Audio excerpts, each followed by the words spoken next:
শুভ সকাল বন্ধুরা, কেমন আছো তোমরা সবাই? আশা করি সবাই খুব খুব ভালো আছো।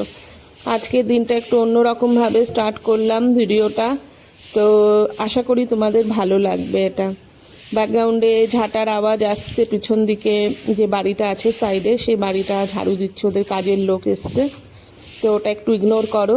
দেখো কত বৃষ্টি হয়েছে, সারা রাত প্রচণ্ড বৃষ্টি হয়েছে। আজকে এরকম কি গুল্লুকে দিতে যাওয়ার সময় আমি গাড়ি পর্যন্ত পাচ্ছিলাম না, তারপর একজনকে ফোন করি, সে পৌঁছে দেয়। না মম তো বলেছি আগে আগে বেরিয়ে যাচ্ছে ও, তো এখন একটু চাপটা কম আছে, কিন্তু ওদের এখন অনবোর্ড চলছে, তো ওই জন্য একটুখানি প্রেশার আছে। তো গাছে দেখো টপটার মধ্যে কত জল জমে গেছে, তো জলটাকে ফেলে দিচ্ছি আমি। তো আজকে একটা গাছ, মানে যে দুটো গাছ আমি এনেছিলাম, তো আমার কাছে একটাই বড় টব আছে, তো সেটার মধ্যে আমি গাছটা বসিয়ে নেব। কীভাবে বসাবো তোমাদেরকে দেখাবো। এত সুন্দর বৃষ্টি হচ্ছে না, তো গাছগুলো দেখতেও ভালো লাগছে, একদম সবুজ তরতাজা হয়ে রয়েছে।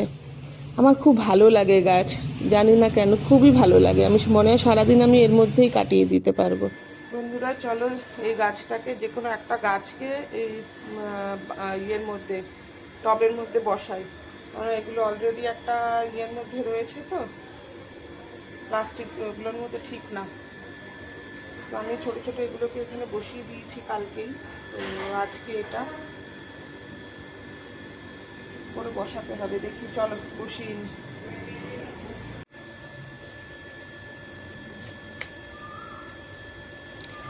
কিভাবে আমি এই গাছটা পটিং করছি সেটা আমি তোমাদেরকে দেখিয়ে দিচ্ছি। তো এই টপটার সাইডটা একটুখানি ভাঙা আছে, মানে ওটা আনার সময় একটুখানি ভেঙে গেছিলো, মাটি শুদ্ধ এনেছিলাম তো ওই জন্য। তো ঠিক আছে, প্রবলেম নেই। তো সব মাঝখানের মধ্যে না, এই টপটার মধ্যে সার টার সব কিছুই দেওয়া আছে, তো বেশি কিছু লাগবে না। আমি শুধু অল্প একটু উপর দিয়ে গোবর সার দিয়ে দেবো। তো এই পুরো এই মাটিটা বার করে নিচ্ছে, একটা গর্ত না করে নিলে, তো আগে থেকে যেহেতু বসে আছে মাটিটা, একটা গর্ত না করে নিলে এটা বসানো যাবে না। এই প্লাস্টিকটা ভালো করে ছাড়িয়ে নিয়ে তারপর আমি এই গাছটাকে, গোড়াটাকে পুরো আলগা করে দেবো। পুরো মানে মাটি যতটা আছে না, ততটা একটু ছাড়িয়ে একটুখানি গোড়াটা আলগা করে দেবো, কেননা এটা এই প্লাস্টিকটার মধ্যে এই গাছটা পুরো চেপে আটকানো আছে, তো তাতে কোনো রকম রুটসের কোনো রকম অসুবিধা না হয়। সেজন্য পুরো এই মাটিটাকে ঝরিয়ে দেব, ঝরিয়ে তারপর গাছটাকে ভালো করে বসিয়ে দেব। সবসময় যখনই গাছ বসাবে এইভাবে না রুটটাকে আলগা করে দেবে, তাহলে ওরা ফ্রি হয়ে যায়। একবার এইভাবে বসিয়ে দিলে গাছের রুটটা ঠিক করে বাড়তে পারে না। এবার মাটি দিয়ে দেবো, মাটি দিয়ে চেপে দেবো পুরো গাছের গোড়াটাকে। তারপর কিছু গোবর সার আছে আমার, ওখান থেকে আগের দিন যে নিয়ে এসেছিলাম, মানে যেখান থেকে গাছ এনেছিলাম সেখান থেকে একটুখানি গোবর সারও এনেছিলাম, তো ওটাকে পুরো গোড়ার মধ্যে ভালো করে দিয়ে দেব, দিয়ে তারপর একটু জল দিয়ে রেখে দেব। এই দেখো আমি নিয়ে এসেছি, নিয়ে হালকা করে, মানে এই টবটাতে প্রচুর সার আছে, তো এক্সট্রা করে কোনো সার দেওয়ার দরকার নেই, আমি অল্প করে একটু গোবর সারই দিয়ে দিলাম। এরপরে আর একটা ছোট্ট টব নিয়েছিলাম আমি কালো রঙের, তো তার মধ্যে আমি দেখবে মাটি ফেলছিলাম, কেননা আমার যে ছোট টাইম ফুলের গাছগুলো আছে ওগুলোকে ওর মধ্যে বসিয়ে দেব। তো সেই জন্য ওখানে মাটি যেটুকু এক্সট্রা পড়েছিল সেগুলোর মধ্যে চেপে নিয়ে আমি এই ডালগুলো ছোটো ছোটো করে ভেঙে ভেঙে এর মধ্যে বসিয়ে দিচ্ছি, কারণ এইগুলোতে এমনি মানে অবহেলাতেও বেঁচে যায় গাছগুলো, কিন্তু আমি অত অবহেলা করি না, একটু বসিয়ে দিলাম, কারণ এর মধ্যে মাটিটার মধ্যে সারও আছে, দরকার নেই এক্সট্রা করে কিছু দেওয়ার, একটু জল দিয়ে দিলেই হয়ে যাবে। তো চলো এই কাজগুলো করে নিই। তারপর বোন ব্রেকফাস্টও বানিয়ে নিয়েছে, ডাকছিল আমাকে খাওয়ার জন্য, তো আমি বললাম দাঁড়া এটা করে জায়গাটা পরিষ্কার করে তারপরে আমি আসছি।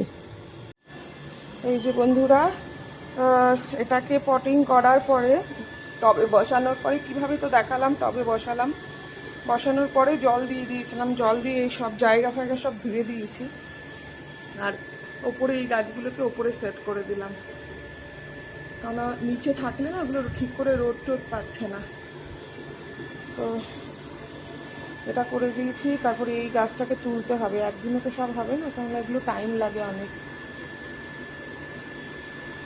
আরও গাছ ছোটো ছোটো গাছ আনার আছে, তারপরে এই টবগুলোতে ভাবছি ছোটো যে টবগুলো আছে ওপরে চন্দ্রমল্লিকার যেগুলো আছে ওগুলোকে কাটিং করে বসিয়ে দেবো। আরও কিছু ছোটো টব বার করতে হবে, আছে ওগুলো বার করতে হবে।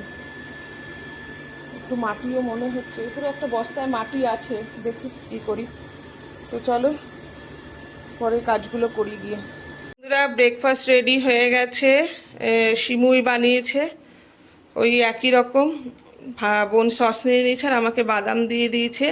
আর লাঞ্চের জন্য এই যে সব এনে রেখেছি, উচ্ছে মানে করলা সেদ্ধ করব, উচ্ছে সেদ্ধ করব, কাঁকরোলটা ভাজবো, এর মধ্যে ডাল সেই ভেজানো বেঁচে আছে ওটাকে বড়া করব, দেখি বড়া করে ঝোল করবো কিনা আমি জানি না। আর এই পালং শাক আজকে গেটের সামনে থেকে রেখেছি, তো একটা ডাল বানানোর আছে যেটা রেসিপিটা তোমাদের সাথে শেয়ার করব। এটা বিকেলে বানানো হবে, বাট বিকেলে বানাবো না দুপুরে বানাবো এখনও কনফার্ম হচ্ছে না, কিন্তু এই রেসিপিটা তোমাদের সাথে আলাদা করে শেয়ার করব।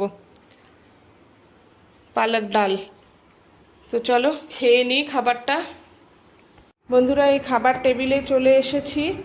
তো উচ্ছে সিদ্ধ আর উচ্ছে আলু সিদ্ধ, ভাত, আর আজকে বেশি কিছু আমি রান্নাই করিনি, কাঁকরোল ভাজা, আর এখানে হচ্ছে আলু সিদ্ধ মাখা পেঁয়াজ ভেজে। কারণ আজ কালকে অত রিচ খাওয়ার পর না আজকে একদম লাইট খেতে ইচ্ছে করছিল, তাই এটা।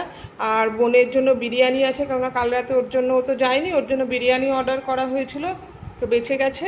তো অল্প একটু ও ভাত খাবে আর এই বিরিয়ানিটা খাবে, আর আমি বিরিয়ানি খাবো না, শুধু ডাল একটু আছে কালকের, ওই দিয়ে আলু সিদ্ধ দিয়ে কাঁকরোল দিয়ে আর উচ্ছে আলু সিদ্ধ দিয়ে হয়ে যাবে আমার। তো চলো খেয়ে নিই, গুল্লুকে আনতে যেতে হবে আমাকে।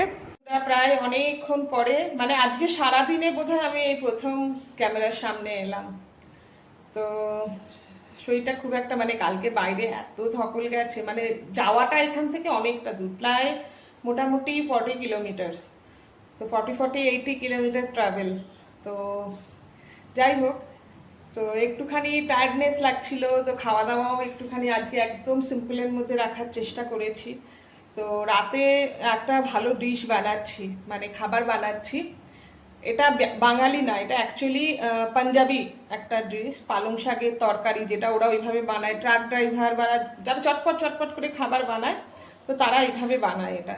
তো আমি আজকে চেষ্টা করছি, দেখি পারি কি না। তো এই দেখো সব মোটামুটি জোগাড় করে নিয়েছি, ব্যাক ক্যামেরায় দেখাচ্ছি তোমাদের। এই যে বন্ধুরা সব জোগাড় করে নিয়েছি এখানে, তো এই রেসিপিটা শ্যুট করব বলে। এই যে প্যান এখানে রেডি আছে, সব রেডি আছে। তো এটা আমি আলাদা করে আমার ইউটিউব চ্যানেলে ছাড়বো, তো বন্ধুরা তোমরা একটু দেখে নিও, খুব শর্টকাটে এটা বানাচ্ছি।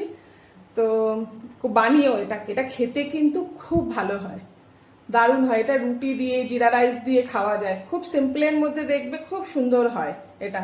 তো চলো বানিয়ে নিয়ে তারপর তোমাদেরকে দেখাচ্ছি লাস্ট লুকটা কিরকম হচ্ছে। এই যে বন্ধুরা বানিয়ে রেখে দিয়েছি, এটাকে কি নাম দেবো আমি বুঝতে পারছি না। এটা অ্যাকচুয়ালি ধাবা স্টাইল পালং শাকের তরকারি, এটা পাঞ্জাবি একটা রেসিপি। তো আমি দিয়ে দিয়েছি, তোমরা দিয়ে দেবো, তোমরা কিন্তু দেখে নিও। এটা মোটামুটি 12:30টার মধ্যে এই রান্নাটা চলে যাবে। তো চলো রুটি বানানো হয়ে গেছে, তো এর মধ্যে একটুখানি হালকা করে ঘি মাখিয়ে নেব, তারপর এটা দিয়ে খাবো, তোমাদের দেখাচ্ছি দাঁড়াও। এই যে বন্ধুরা বেড়ে নিয়েছি আমার আর বোনের রুটি, এই যে ভেতরে দেখো ঘি দিয়ে নিয়েছি, ঘি দিয়ে দিয়েছি ভেতরটাতে, এই যে এই। তো চলো খেয়ে নিয়ে গিয়ে তারপর আবার তোমাদের সাথে কথা বলছি। বেশ অনেকক্ষণ পরে বন্ধুরা ক্যামেরার সামনে এলাম। তো খাওয়া দাওয়া হয়ে গেছে, তো তারপরে একটুখানি টিভি দেখছিলাম, আমি আর বোন। তো প্রায় 11:30টার মতন বাজে, তো উপরে চলে এলাম শোয়ার জন্য। তো আর কি, আজকের দিনটা যেরকম ছিল সেভাবেই প্রেজেন্ট করলাম তোমাদের সামনে, কারণ আজকে আমি বেশি সামনে আসিনি, ব্যাক ক্যামেরাতেই বেশি ছিলাম। তো কি বলবো আর, ভিউজটাও সেরকমভাবে তোমরা দিচ্ছ না, দেখছো না তোমরা ঠিক করে ভিডিও, মনটা খারাপই লাগে। তো আজকে আমি একটা মানে রান্না বানিয়েছি রাত্রেবেলা, যেটা কালকে 12:30টার মধ্যে আমি ওটাকে লাইভ করে দেবো, শিডিউল করে দেবো, পাবলিক করে দেবো। তো ওটা দেখো, দেখে কেমন লাগলো আর অবশ্যই বানিও। তো চলো আজকের ভিডিওটা এই পর্যন্তই রাখছি। যদি ভিডিওটা ভালো লেগে থাকে তো অবশ্যই সাবস্ক্রাইব করো, কমেন্ট করো, শেয়ার করো আর একটা লাইক করে দিও। তো চলো আজকে এই পর্যন্তই, কালকে আবার একটা নতুন ভিডিওর সঙ্গে আসবো। ততক্ষণের জন্য গুড নাইট, সবাই খুব ভালো থেকো, সুস্থ থেকো।